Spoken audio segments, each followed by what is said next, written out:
Eu te acompanha há muito tempo. E teve uma época que eu olhei e vi o mesmo nome e não vi a mesma pessoa. Enfrentando uma depressão, ok? Não, mas não é possível. Sério, eu enfrentei uma depressão forte e aí a barba acabou aparecendo. Não queria tomar banho, não queria comer, não queria fazer a barba. Faz tempo isso, pastor? Foi antes da pandemia. Antes da pandemia. Então, e só que aí quando a barba cresceu, a minha esposa falou: Cláudio, eu achei que a barba tá combinando com o cabelo. E aí eu acabei deixando a barba. Acabou que o visual as pessoas aprovaram. Ficou muito bom. E graças a Deus, e pelo menos eu fiquei mais pertinho da esposa.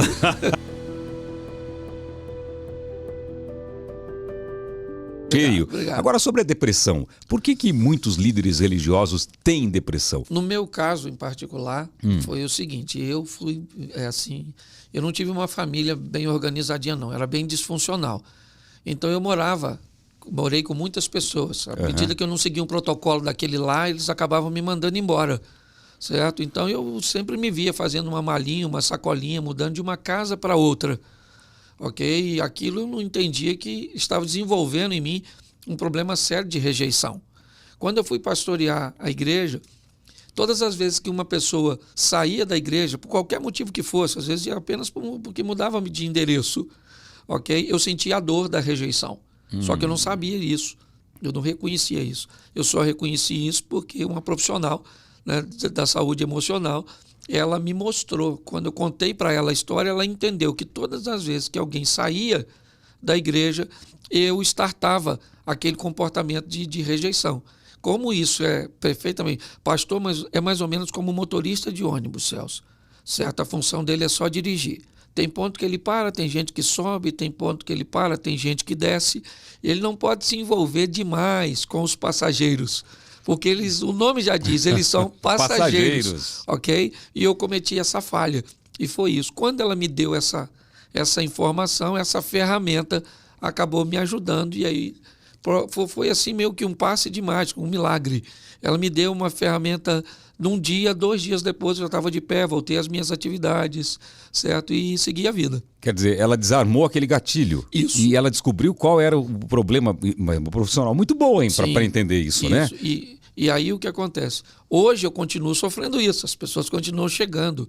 Eu ensino as pessoas hoje que você deve levantar todos os dias de braços abertos para receber quem está chegando e de mãos acenando para se despedir de quem está indo embora, certo? E eu fiz isso na minha vida e hoje vivo bem, graças a Deus. A gente vai falar bastante sobre o casamento, porque é um assunto bastante interessante, né? Mas ainda na depressão, quando começou a dar aquela afundada, porque a gente vê, em algumas igrejas, você vai ser curado, tenha fé, que Jesus vai curar você da depressão. Quando pega um líder religioso, eu fico imaginando que certamente já ficou de joelho muitas vezes pedindo para Deus para ser curado e para tirar aquela coisa ruim dentro de você. Você chegou nesse ponto, não chegou, pastor? Só que eu sempre fui muito transparente com tudo que eu vivi, e até mesmo comigo. Ok? Quando eu descobri que a tristeza ela estava passando de 15 dias, eu comecei a entender que não era mais uma coisa normal. Certo? Então, eu comecei a ver que ali estava ficando meio perigoso. Foi aí que minha esposa acionou, né? Logo depois, uma amiga nossa que foi lá.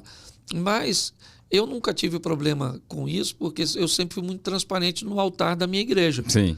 Então, eu sempre falei dos meus problemas, das minhas crises. Inclusive, eu falei para a igreja que estava enfrentando um problema de depressão, certo? Até para que eu conseguisse me igualar a eles. Essa é a minha proposta. Tem alguns líderes religiosos que preferem vender a imagem do super-homem. Quando o cara faz isso, ele vai ter problema até para explicar um resfriado. Ok? Mas como você acaba tratando, né, um ambiente bem humano, né, uma coisa bem nivelada, então, aliás, eu recebi muitas solicitações e pedidos de ajuda porque eu venci a depressão. É interessante, isso é importante. Tem muita gente que acha que só está triste e não sabe que está entrando numa depressão profunda, né? Sim, tem que ter cuidado com o tempo que essa tristeza vai durar, ok? Então o tempo é um funcionário de Deus para aplacar essas coisas, mais duras. Então, quando isso começa a se estender por muito tempo, é melhor você acender uma luz aí de alerta. De alerta. Bom, hoje